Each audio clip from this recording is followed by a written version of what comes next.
Tugas hakim sesuai hukum acara adalah mengelola persidangan, menggali informasi dan memverifikasi fakta-fakta yang terungkap dalam persidangan.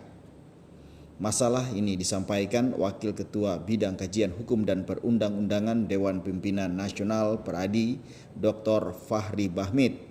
Menurut Fahri Bahmid, dirinya masih menjumpai ada hakim dalam suatu persidangan yang berkesimpulan dan membangun konklusi seperti yang dialaminya di Pengadilan Negeri Ambon.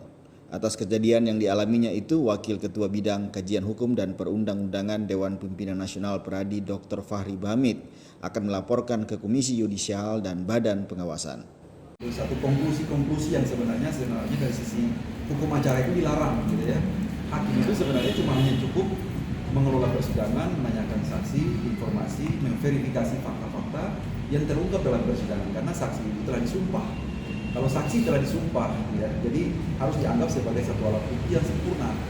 Maka tentunya tugas hakim adalah menggali sejauh mana informasi pengetahuan yang saksi dapatkan atau saksi ketahui tentang satu peristiwa, perbuatan hukum. Karena ini adalah perbuatan hukum perdata, maka idealnya hakim cuma hanya terfokus kepada bagaimana menanyakan saksi tentang pengetahuan dia tentang apa-apa yang terjadi, peristiwa hukum apa yang terjadi di masa lampau.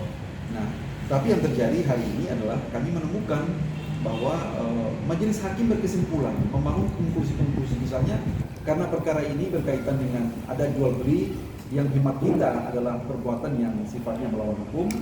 Perbuatan jual beli itu pada hakikatnya adalah sesuatu yang bertentangan dengan prinsip-prinsip hukum karena dilakukan dengan cara-cara yang tidak benar, sehingga penjualnya itu sendiri sebenarnya berdasarkan putusan pengadilan sudah menjalani hukuman pidana.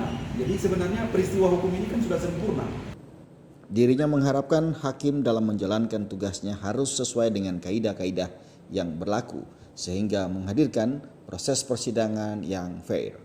Boy Nahrum dan Minggu Snoya melaporkan.